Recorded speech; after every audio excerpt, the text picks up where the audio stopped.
Hey there, and welcome back to the Q Craft Ditch Summit, where we are all about the craft of teaching and open pedagogy, and making those good, solid learning practices happen in the classroom. Sometimes amplified with tech, sometimes amplified with other things. And we're sponsored by Adobe and Adobe Spark. We're thankful for their support to this, to make it all free to educators and for for making this possible. And so I'm super excited today to have our guest. When we've talked in some of this about teaching practices and things that we can do, that we can put in our lesson plan book and everything.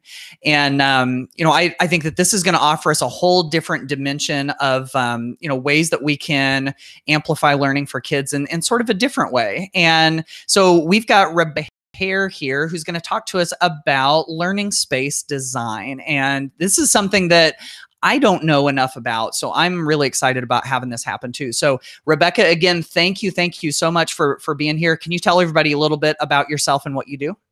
Yeah, so I am a full-time teacher. I teach art and design. Now I just moved from middle to in high school to just being at the high school. So I get to be part of redesigning the curriculum this summer, which is exciting. And before I got into education, I have my BFA in industrial design and worked with an architecture and design company for 10 years in Italy, designing spaces and products. So when I came back into education, or came back and got my master's in education, there was such a connection between how the space affects the learning. And so I started consulting and working with school districts and working just with side-by-side teacher to help them really maximize the space based on my experience as a designer and educator. Yeah, very good, very good. I was looking at an article that you were a part of online, and there was this quote that stuck out to me, and I think it's a great place for us to start our discussion here. You said something to the effect of this, that whenever it comes to classroom design, teachers will come to you with a catalog in hand, or maybe like a picture from Pinterest, or like after making a massive trip to IKEA, or something like that, and they'll go, I'm so excited about these tables, I'm so excited about these things. And it's not necessary, that's kind of a little bit of a skewed approach to looking at learning space design, isn't it? It is, because you don't, well, apart from the fact that oftentimes you don't have control over what furniture is in your room, Right. or the space that you get to teach in. Usually the person who makes that decision is removed 2 or 3 times from the actual teaching. It's usually a facilities manager, sometimes principals, or other administrators. So the thing is that it's not so often people come to me and be like, what's the right table? Which is your favorite table? I'm like, the table in which kids can create, the table that, that you have that amazing lesson on. So I think that for a lot of teachers who don't get to change their spaces, or it's not something that's happening right now for them, it's not helpful to talk about the stuff. It's much more helpful to talk about how to look at the elements in the room as potential for learning and collaboration. And when they can start to see what they really are, and just because we have horizontal surfaces, and we have vertical surfaces, and then we have different things that we set our bodies on. So thinking through surfaces is a way for you to be like, okay, well, what happens on these horizontal surfaces? And so then you can start to be like, well, I really need a good space for my kids to be able to build something. That really great thing may be in your school's basement and free. And you can have someone help you carry it up. So it's not in a catalog necessarily. So I'd really to pull people back and think about what the great learning is going to look like, and then to figure out what are the elements that are needed to support that great learning. Yeah, absolutely. And, I know for me in the classroom, as I've learned that learning space design is a thing, because you don't really get that in, like your teacher prep programs and everything. And I think a lot of times I've noticed anyway, that it's like, what can we do that's cute? What can we do that looks like a kid, the kind of stuff that they would like? What kind of colors can we bring in, and that kind of thing? And, sometimes the decisions that we make like that, whenever we make our decisions based on that, sometimes those decisions aren't always the best for learning, I've found. And sometimes they can even be like counterproductive to learning, can't they? I think so. I think that like that's just the wrong lens on which to look at the whole issue. It's nice that things are well designed. Spaces should be beautiful. We gravitate toward beautiful spaces as humans, you know.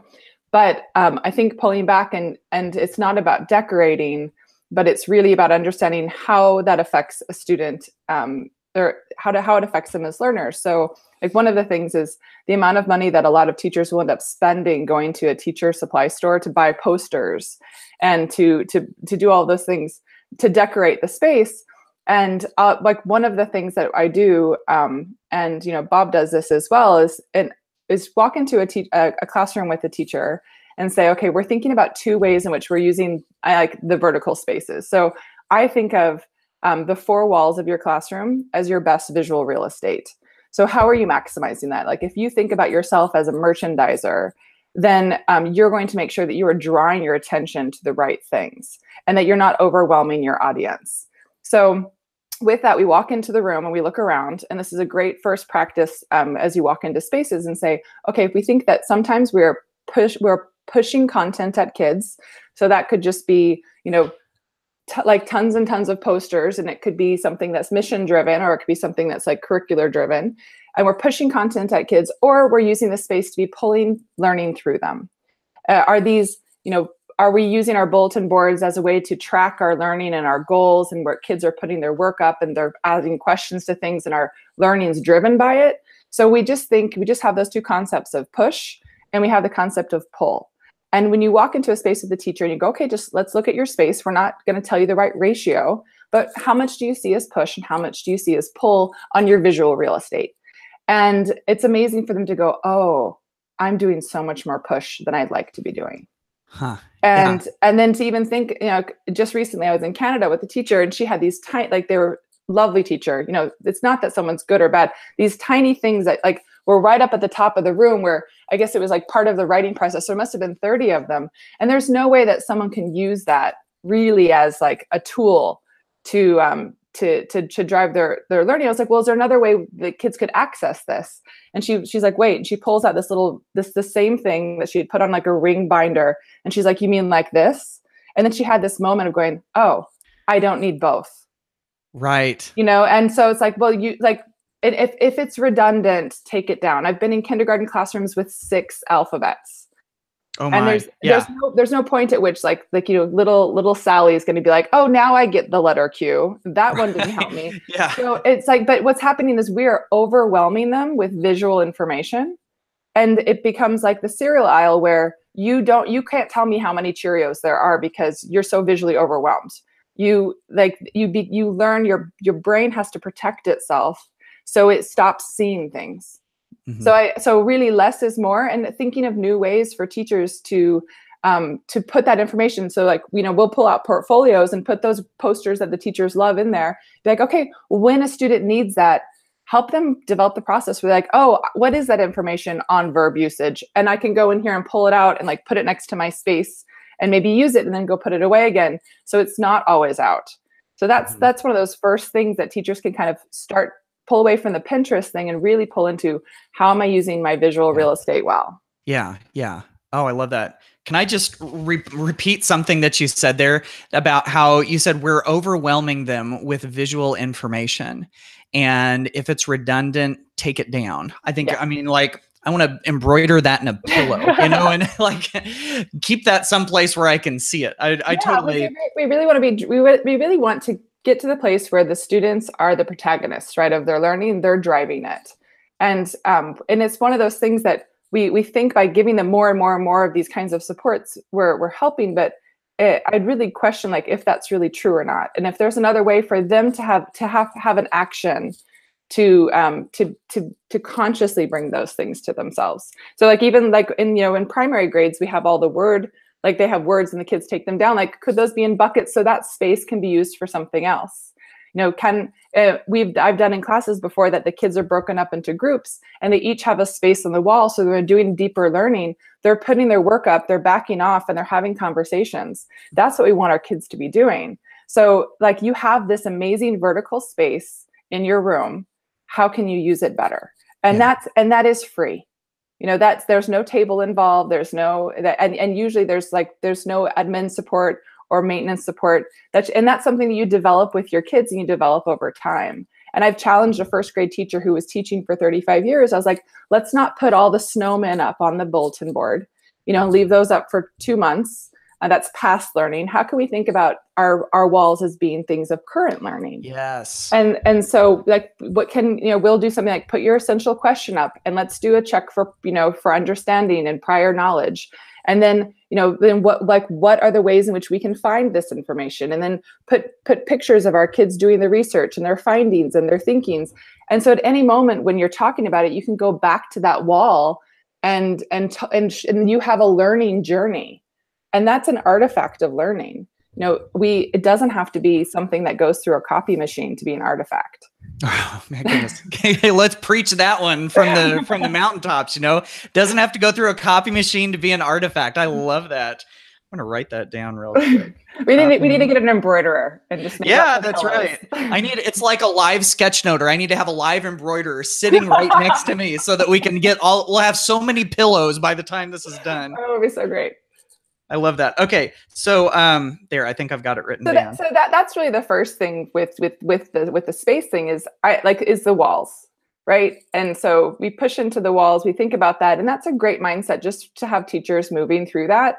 And when I do this, and if I do it at a workshop with teachers in their spaces, they're kind of uncomfortable and they come back 2 hours later and they're like, I pulled all these things down and it's so much better. And I really would stress people with the Pinterest idea that includes borders and background colors. Just go through and say every time I add a new element in my room, I'm asking kids to process this in a new way. So if I have the rainbow border on this one and the checkered border on this one, and then that's a background of green, streamlining all of that and creating just a simple color palette, that's going to help them access the information more easily. And it's going to not continue to create that visual clutter. So those are the things, and pulling those, people think that we need them, but we really don't.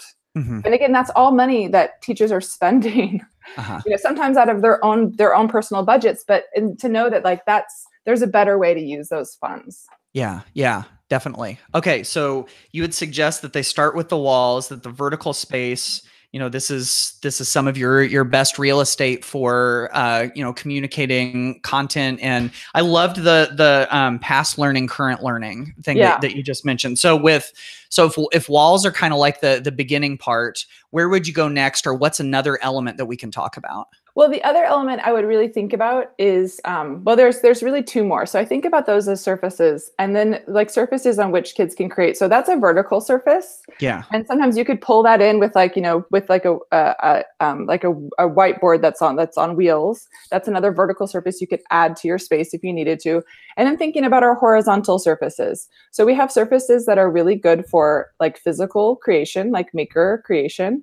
And I think about having spaces and having different heights of things where kids can create on. One of the reasons that I don't like desks is because the surface is so small. It really limits what can be created, and it usually means that you are going to be creating something that is a letter-sized piece of paper, putting things in a binder. And I'd like to bring learning, like you said, beyond the textbook. But yeah, the desk. Can I show them the picture real quick? Okay, so. This was what this made me think of in your book, The Space. And those are some of the things that you talked about with a desk like that, right? Yep, that is. And there are these fancy new desks that are just more expensive and they wheel all around. And, when I talk to people, I have the funny quote from, it's not really funny, but from Ford, saying when I asked people what they wanted, they would have said faster horses. Right. And so for me, the faster horse is the desk on wheels.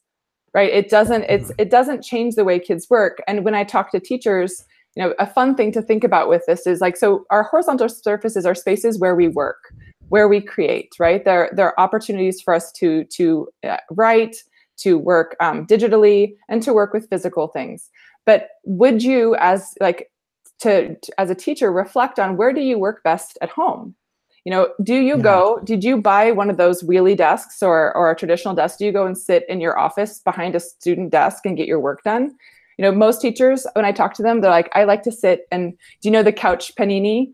Like you sit on the couch, you have your pillow, you have your laptop on top of it, and you make the couch panini. Oh, I've never heard of that, but that's brilliant. Yeah, that's so true. That's Yeah. where that I'm a couch panini person. Like I would, I'm at my desk right now, but this is where I paint and do other kinds of things because the way that the surface is. A lot of people work in their kitchen counters because like they want to stand for some time or be in a stool, and you might switch throughout the day working in all of these spaces, and that's what we mean by flexible seating. Not that it's not that it's a bouncy chair, but that I have a choice in where I'm going to learn. So with the different surfaces, the horizontal surfaces, if I'm going to have a maker space, I want tables where kids can stand, and they can stand and work at it and move around and have that freedom. One, because it changes their blood flow, it keeps them more active and engaged and leaning in, and the other one because you've never gone into a kitchen and seen a chef sit and work. Right.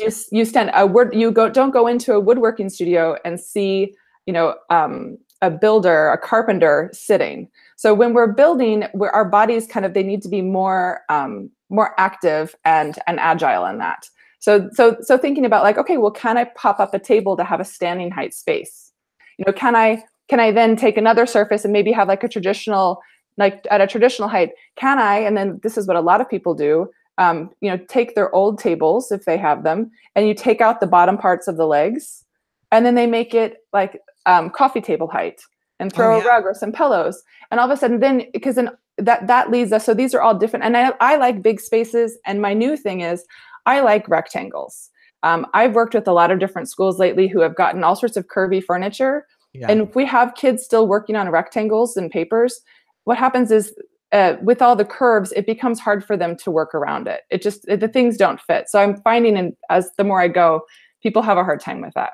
I would think that there'd be wasted space with that too. If you've got the curvy stuff and you're working with rectangles and it doesn't fit. I mean, like my desk is a rectangle, and I've got lots of rectangular things with angles, with corners. Yeah. That I mean, I've got a cell phone, I've got a book, I've got paper. All of these things around me are all rectangles. So it would just make sense to me that it would fit more and I'd be able to use more of the space if it was the same shape as all the stuff I was using. Yeah. But right now the trend is to buy like more organic things. And and it's beautiful, but I found when I do audits of these spaces that there's a lot of wasted space. Yeah. I also find that people don't think like, okay, well, I'll put one student here and one student there.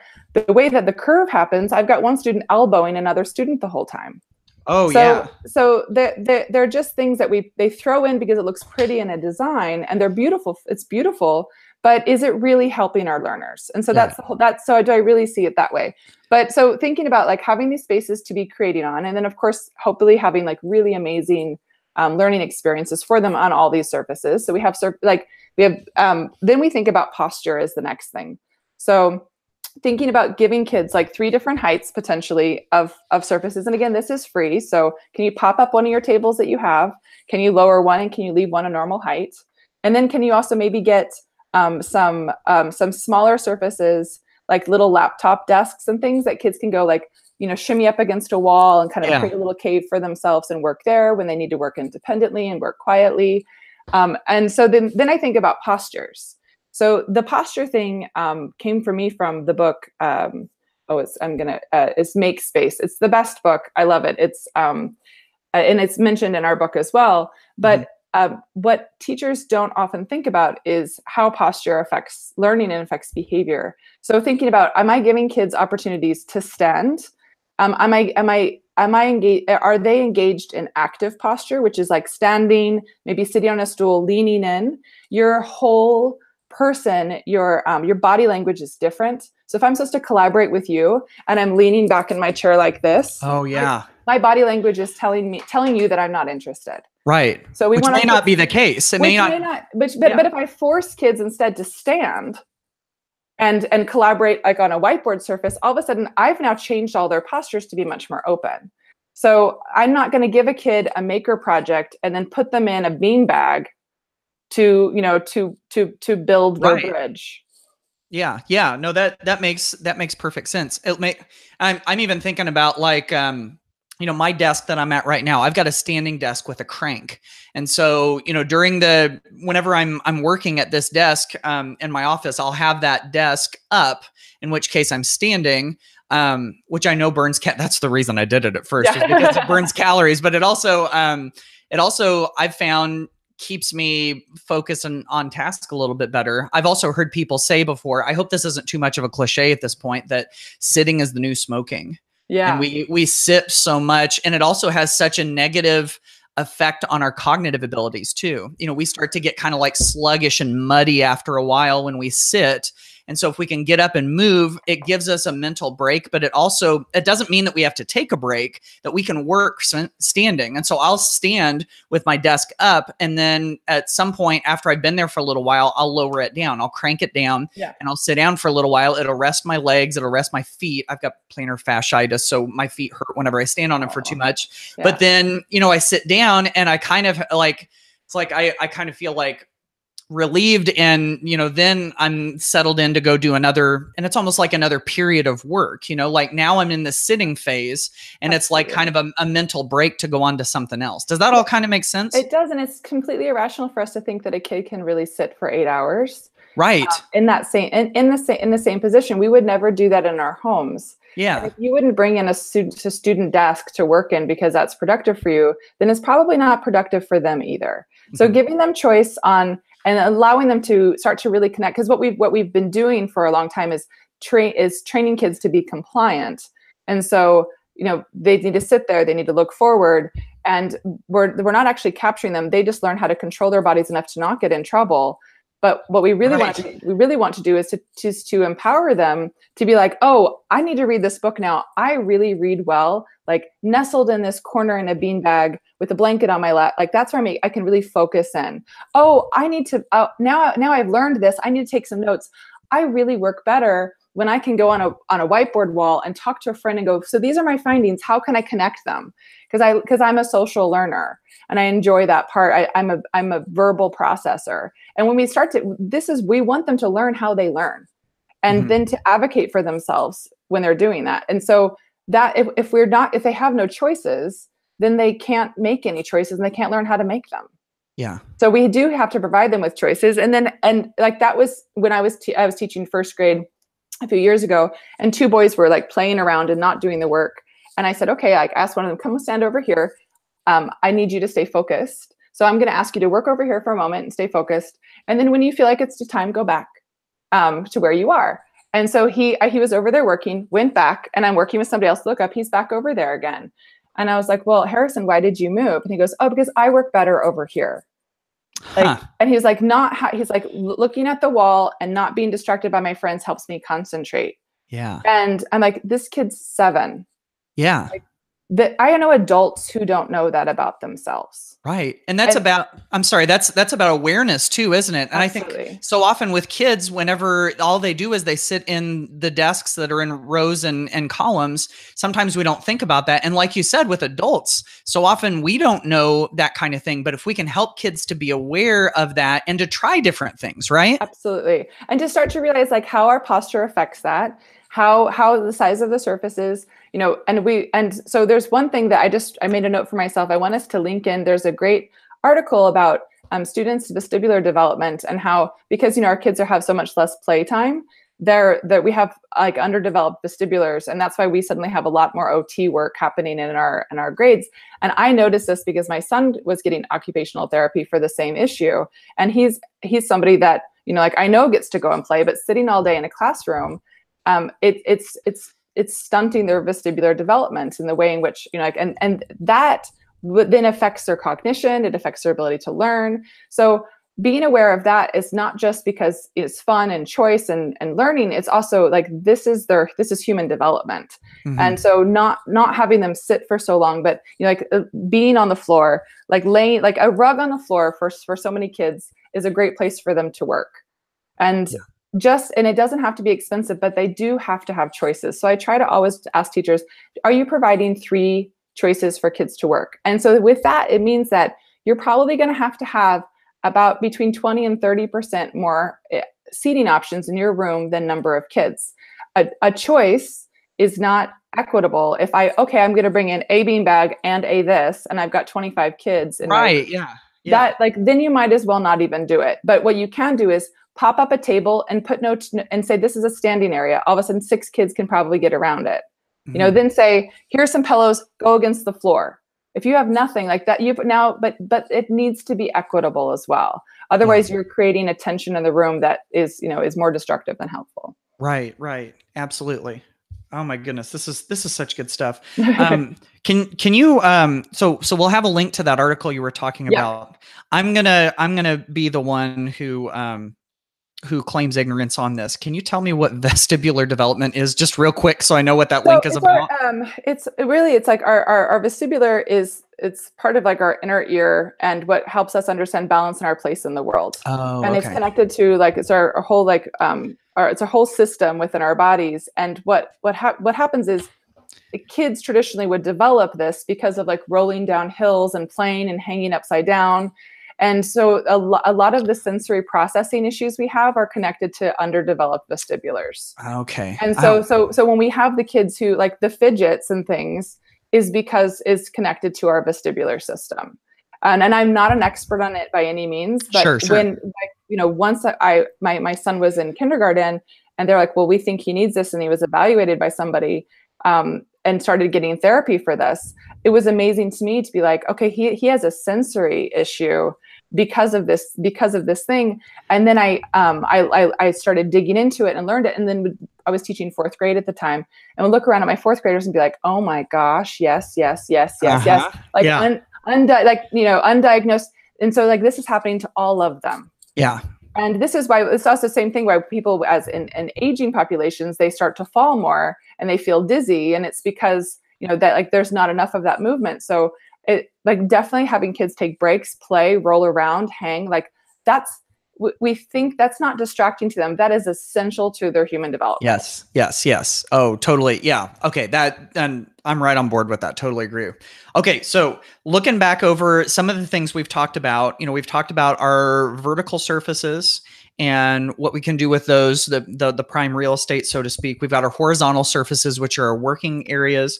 We've got the places where our bodies go and the posture that goes with it. So those are kind of like some of our big building blocks there. So my question going forward here is this: if I'm putting myself in the shoes of somebody who's watching this and I'm thinking, I like those ideas, I want to maximize those to the best of my ability, do you have any tips for them on like where to start or how to proceed or how to think through, maybe not like even a extreme makeover classroom edition, so to speak, but like on making some smart decisions to start going in the direction of a more thoughtful learning space? So I think that understanding that we have all these elements, and again, I could break it down because you don't know what table you're going to have. Right. You know, when I see people ask like, which is the best table, or like, what company do you like the best? It's like, they're all great. It's really like, this is usually out of our hands. So I come in, I have these things in my room. Now, if you have desks attached to chairs, you're going to be quite limited on what you can do. If you have tables or you even have desks that are not attached to chairs, you start to have some more options and changing things around. But the next big push, I think, is really understanding how the orientation of the space affects the learning. So I'm not a huge fan or obsessed about having things on wheels so they can move throughout the day. I'm more like, I think it makes more sense often to have stations and things that are kind of fixed and allow the kids to be the flexible element in the space. I think that I found when we put wheels on everything, kids lean against them, they start rolling away. Right. It's just not, and it doesn't change so often during the day that it like, there's just not the time for that. So I don't think that's always the best solution, but I would really push teachers to think like, what does my direct instruction look like? And so oftentimes it's a teacher attached to a digital surface and, you know, presenting information. And usually there might be like physically like attached to it because there's a cable and they're at the front and all the kids are far behind. And I like the power center of the power teaching position in the room is really in the center where you can turn to any kid at any time. So if there's any way that teachers can become untethered, and that might be like, if I'm showing a presentation, I'm going to be in the center talking with the kids, you know, bringing out great conversation and discussions. And I'm going to ask one of my students to tap through, or I'm going to buy a remote that I can tap through a presentation on. So I can be in the center. So untethering yourself for any time you're doing content delivery, it changes the dynamics completely. And so if you can be in the middle, and then that helps you be like next to Andrew, who's always going to be like tapping, Sally on the back or something, and to make sure that you're there supporting those moments. And then you can do checks for understanding. That's the other big element. And then thinking like, how is my space used around that? So am I creating spaces for kids to have time? Like, is there a space that's dedicated for my more social learners? I don't know a better way to call them that, but the kids who like need to talk while they're working. And I was always one of those kids. You can hear me now. I'm just like, blah, blah, blah, blah, blah. That's what helps me understand things. So that's at different times of our learning. We need it. So can I consciously create a space for sort of more social learning, and then have some norms around that space? So it might be a table with a bunch of chairs, might be a few tables. And then people at that space, if I'm doing direct instruction, can turn.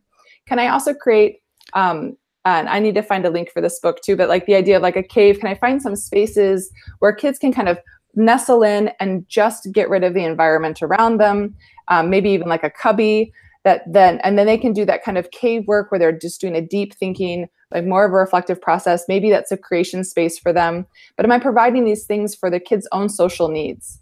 And do I have a cave space? Do I have a space that's going to allow for that kind of like watering hole, that kind of talk? And then I would think, do I also have spaces for kids to be collaborating? So one of the things, and I feel like I've said this so much, but you never know who might be listening. Right. But so we think about, it's okay for kids to go into a cave and to start to recognize that it's okay for kids to realize I need to be socially learning this, and you allow that to be their space. Then if when we want kids to collaborate, we put them into kind of group projects or collaboration things, we're supporting that with the environment as well. And so something I think I've got some here. These are a little bit bigger. What happens so often is when we're doing when we're doing group work, we give kids these, right? Mm-hmm. So we've got 5 kids. We hand it to one of the kids, and so all of a sudden, one kid has the paper, and the rest of the kids don't. So who's in charge of the group now? The one with the paper. The one with the paper. So we've established a group hierarchy without even intending to do so. And the thing with this is like, and going back to surfaces, like this is an individual surface.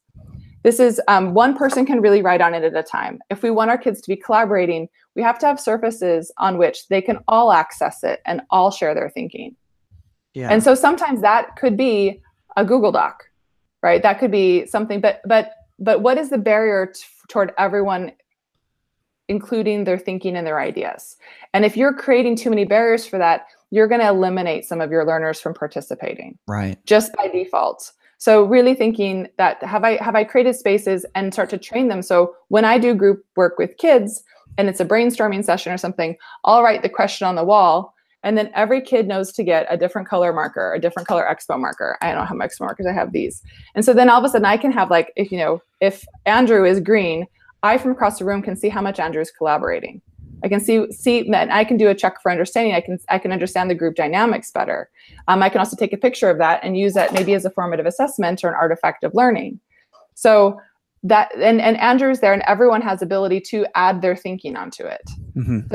So thinking about using those kinds of dynamic spaces that maybe are whiteboard, maybe they're pieces of paper you tape up. The kids use them for a few hours. They're photographed and they're erased or taken down. And so that's the other space in your room. So do I have a space for social learning? Do I have spaces for kids to escape? Because, and we have that in the book as well about quiet spaces, but I have so many kids who will constantly ask to go to the bathroom. Oh, yes. And I know that they don't need to go to the bathroom, but they need quiet space. Yeah. And so are we really honoring our students in those moments, and our more introverted students? Like they go home stressed and exhausted at the end of the day. Mm-hmm. So making sure we have that, and like that it's okay for them to say, I have this work I need to do. I need to go here to do that to be the most effective. Yeah. Yeah. Okay. Oh my goodness. That last segment there, I wrote down so many notes. There's so much good stuff in that. I have now starred on my paper. I'm still a paper note person. Me too. And actually, There are 2 pages of paper notes right now, and here are all of the potential questions. So I've got like all sorts of stuff all over the place here. I have about 5 questions that I want to ask you. Can we switch to kind of like a rapid fire? Absolutely. I'll ask you a question, you give me a quick answer. And I know a lot of these won't have quick answers, but I'll try to make them as quick as possible. There you go. Okay, very good. So different spaces for different types of learning, for your social learning. I love the phrase cave work. I've never heard that before. And that is so true. That's where you like escape from everybody else. And it's just you and your work and everything else is blocked out because you're in your cave. I love that. Giving kids a place to escape and that kind of thing. Question 1 for you is, when it comes to all of these, do you want to kind of set up almost like a contract, so to speak, with kids on the different spaces? Like, here's this one space. We're going to use this for social work. So if you're over here, feel free to talk. If you're over here in the cave, then the rules for the cave are and I don't even want to necessarily use the word rules, like we don't want it to be punitive or anything, but do you set up kind of like a contract of this is the acceptable behavior in these different spaces? I think the best way that I've seen this done is yes, but the kids are the ones driving the contract work. Yes. And so a great thing to do is to start off at the beginning of the year and be like, okay, well, we all learn in different ways. I like to be this. And you share that with how you prefer. And you give examples. Sometimes when I'm doing this, I like to talk. Sometimes when I'm doing this, I need to be alone. And then just be like, okay, guys, like, let's create some spaces like this. What should be our class agreements around those spaces? How can we make sure we're honoring everybody in this and what everybody needs? And I did this with my class at the beginning of the year. It's like, what do you need in this space to be the most creative thinker? And so I could go back and make a reminder, like, guys, we said we needed quiet time. I'm going to honor those who need quiet time right now. Like, we have it written here, here, here, and here. Yeah. That like this has been a request. So I'm going to, like, as a facilitator of the space, I'm going to take a moment. We're going to put on quiet music. We're going to have silence 5 minutes to honor everyone in the room. But I would absolutely say, like, this is a really social space. So talking is great here. So, you're not going to put the kid's not going to go there who it wants cave time. Right. And so, and the same kind of thing, like the cave, like when I'm in the cave, but the kids can generate that. When you're in the cave, we do this, this, and this. And I don't know what those things would be, but it would make sense for them. And then it's they're honoring their own agreements. Yeah. Yeah. Oh, that's okay. That's good. Next question.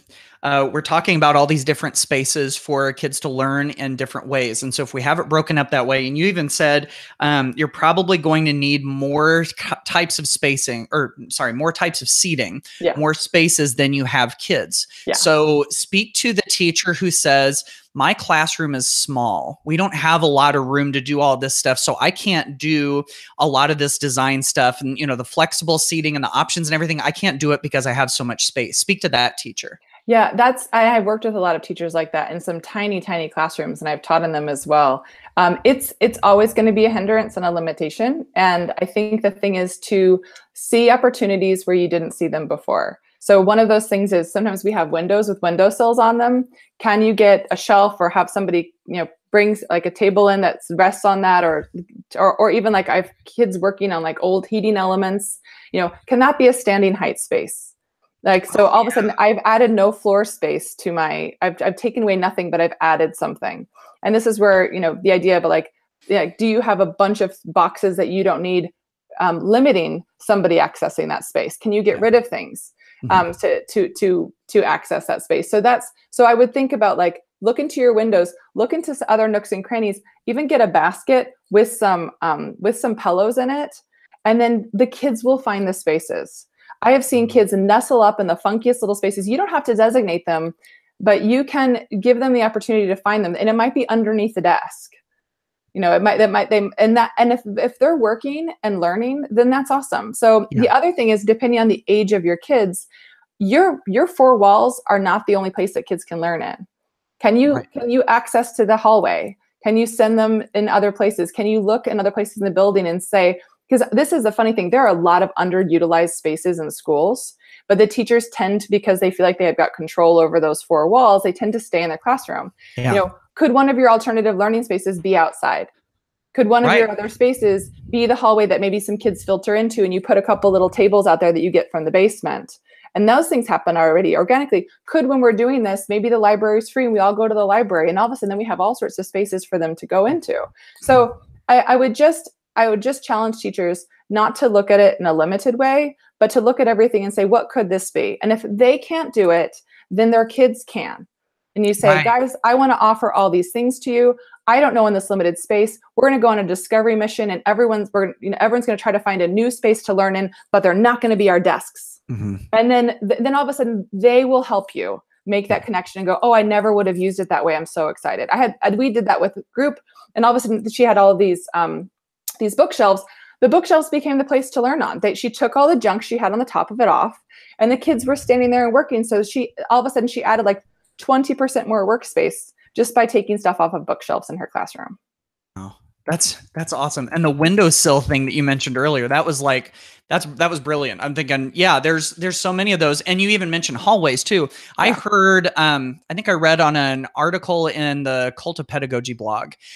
She was talking about learning spaces. And I think she said that this may have been an interview with you or Bob or someone. I don't know. Bob, I think. Yeah. Yeah, I think so. And by the way, I think that, okay, I'm going to tangent off into something else and then come back to my tangent. Okay. But I don't think I've mentioned the book. I showed a page out of it, but this is the book that you and we keep talking about Bob. Yeah, Dr. Robert Dillon. Right. Bob is my co-author and good friend. And we wrote the book together, but it was going to be a blog post. And after I finished my master's, he hired me on in the district where he was working to be a learning space consultant. And so we were on like zero budget, changed a bunch of spaces for like the cost of a computer. And then afterwards, we feel like we should share these kinds of mindsets and things we discovered out. So we got together to write a blog post that then turned into that. Wow. That's when, you've got a good, big, full ideas when you start as a blog post and it becomes a book. Yeah. So it's called The Space, A Guide for Educators. And I love the fact that it is a design book that is designed really well. So if you kind of flip through the pages, you can see that it is not your typical linear type of book. And it does have lots of images and stuff, but I also love the sort of like texty pages. I'm not hitting any of them as I flip through.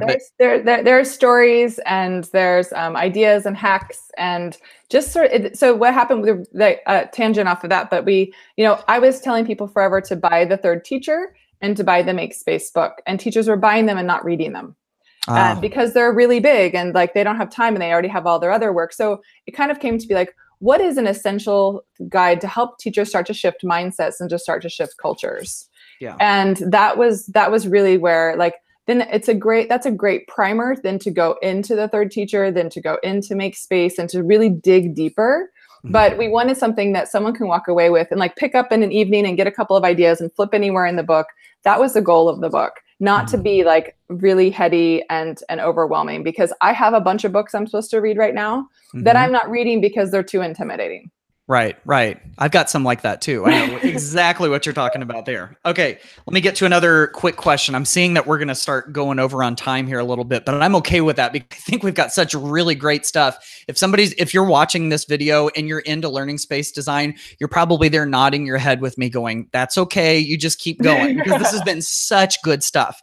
Okay. The next thing I wanted to talk about was those social spaces. If you've got the clusters, and if you've got the areas where you're encouraging social learning, I know sometimes teachers will look at, and forgive me if I'm oversimplifying, but I feel like there's some of this out there that if they do the desks in clusters, or if they have areas that are in clusters, they fear that kids will just get chatty and off topic, and that they're going to waste a lot of space by offering those social designs in a classroom. Do you want to speak to that, teacher?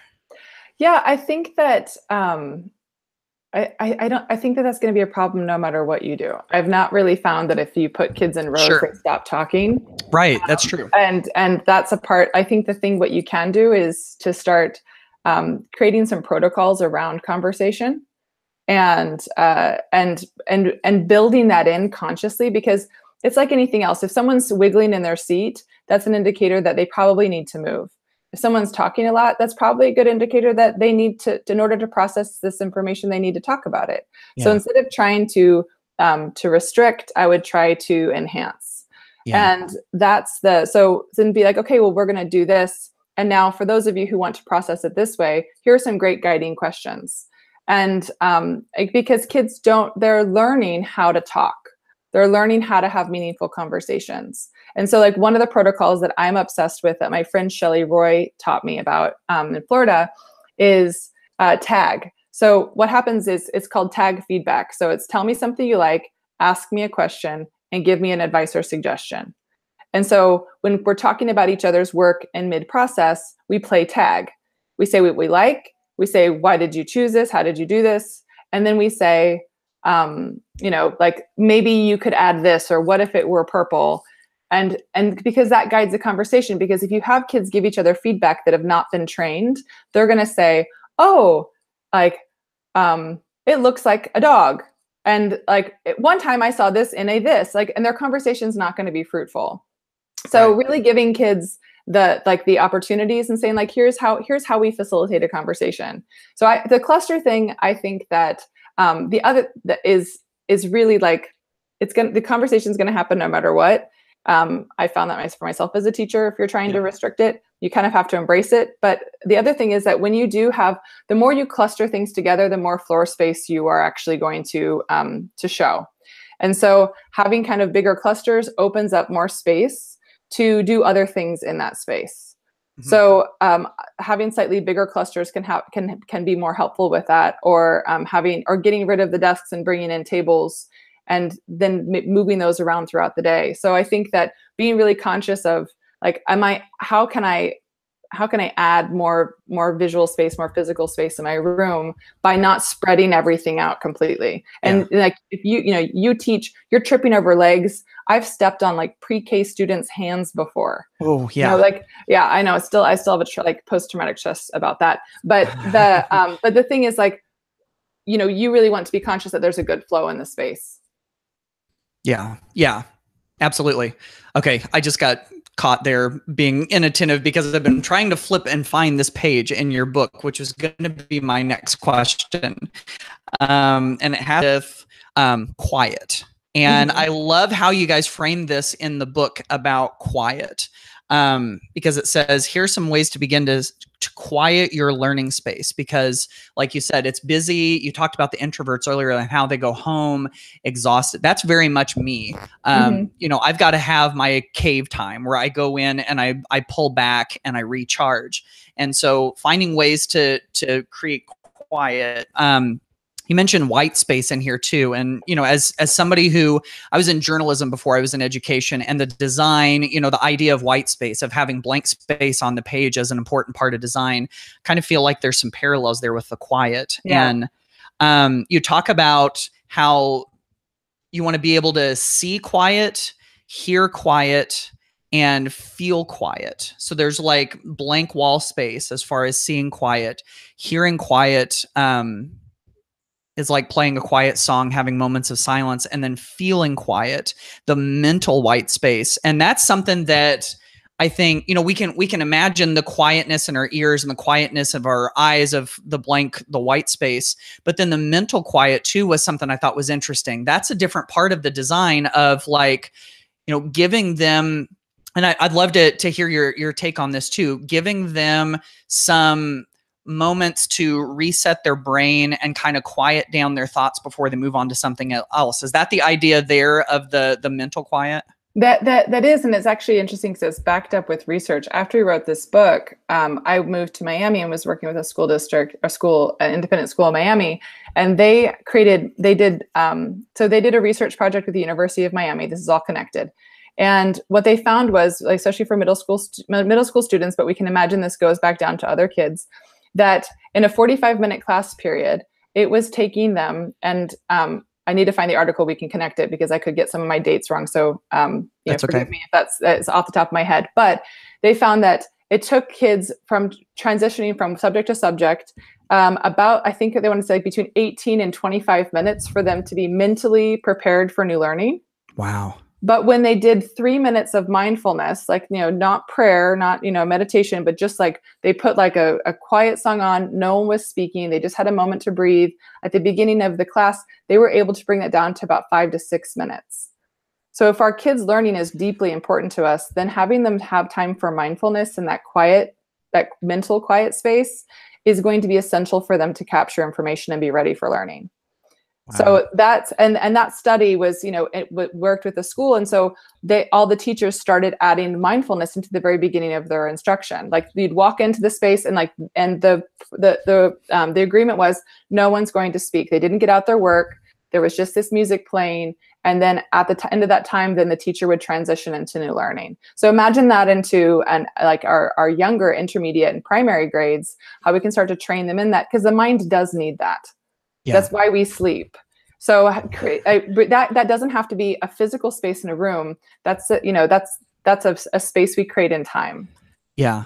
Yeah. That's, I started thinking about that, like teaching 45-minute class periods, like you said, being a career high school Spanish teacher and in the middle schools and everything, I think about how we only have those short blocks with students a lot of times. And if we're giving up, I'll even, if you're, we'll just go off of those numbers that you quoted, the 18 to 25 minutes of transition, if we don't create some of that mental white space. And I'm thinking, if we take the lower end of that, if the transition is 18 minutes, and if we're able to use 3 minutes of mindfulness, and then the transition time becomes more like 5 minutes, kind of like what you were saying, that's a grand total of 8 minutes, which is 10 minutes less than what we were doing before.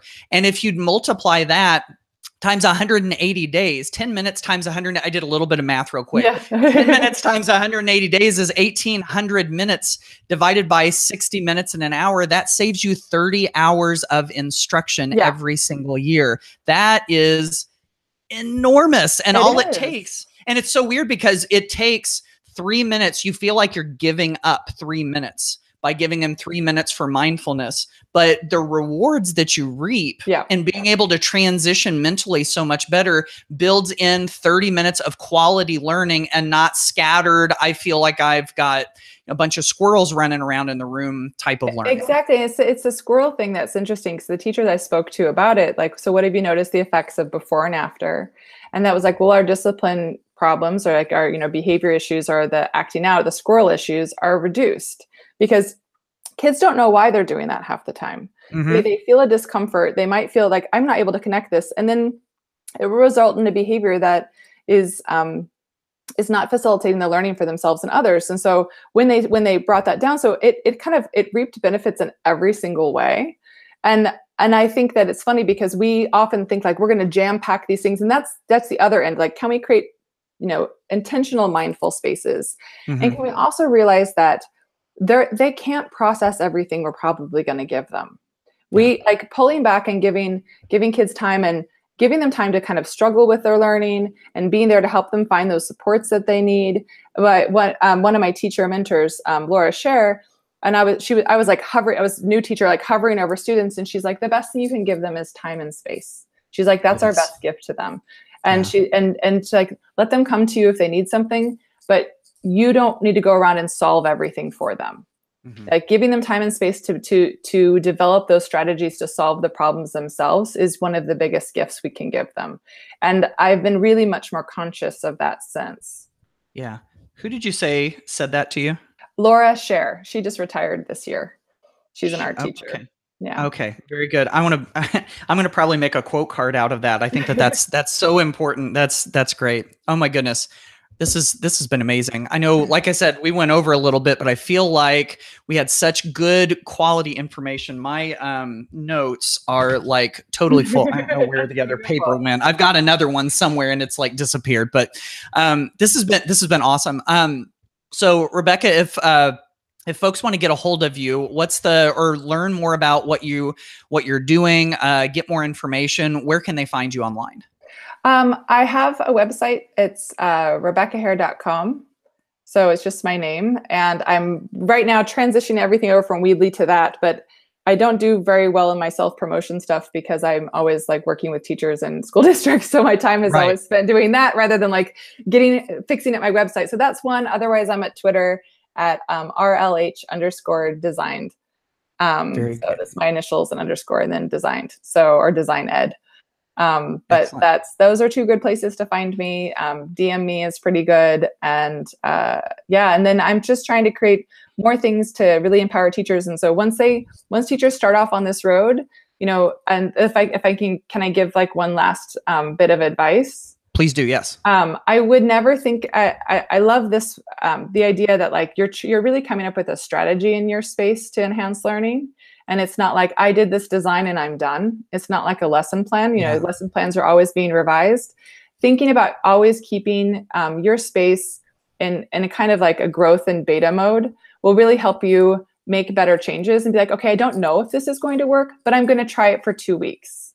And if I have to, I'll go back, because so often teachers are afraid to do this because they think of it as being permanent. I would never think about this as being permanent. I would just be like, I don't know how this, and I would be explicit with my students and going, I love you guys and I want you to have an amazing learning environment and an amazing learning experience. So I'm going to risk this. So I need your help to make sure, let me know if this is working or not working for you. And when you can create that in the space and with your kids and with the learning, the space will start, they will feel empowered to be like, this isn't working for me. It needs to be like this. Mm-hmm. And then your space will morph into the best learning environment for your kids because they're stakeholders in it and their voice matters too.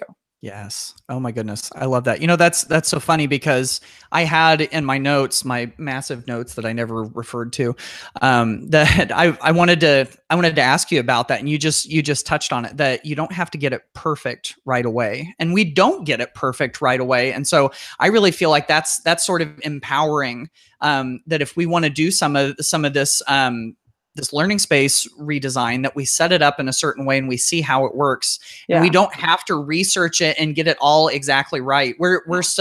I feel like we're such perfectionists in education sometimes. We feel like we got to get it right before we try it. But in this case, we get some ideas, we want to try them out, we bounce them off of our students, we have them help co-create the space. And then if it doesn't work, I mean, your furniture isn't welded to the floor. You know, it's not bolted to the floor. You can move it and you can try something else, right? Yeah. And usually teachers might need 1 or 2 things, but you're not going to discover that until about 3 to 6 months in.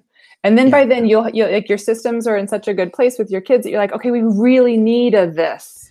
And then you can go and research that and see if there's funding, or or try to raise the funding with like Donors Choose or on your own or through your parents association, which I've seen happen lots of times.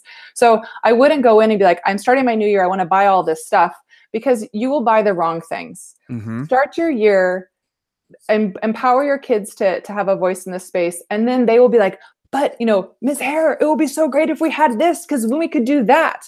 You want it will be so great if we had this, because then it will facilitate that. When you have that pathway, then you know what to buy. Yeah. Only then. But if you start off with the table first, then it will not do this or that. It'll just be a thing. So I would start off, don't worry about buying things that will come out organically. Yeah. I love that. So yeah, if we're interested in doing this, you don't have to get it perfect at first. Work through it kind of step by step, integrate new things. I love this. This has been great. Rebecca, thank you so much for joining us. Well, thank you so much for having me. It was so lovely. Yeah, absolutely. And so, and thank all of you for watching the QCraft Ditch Summit. We're excited to see you on another video, and we'll see you then.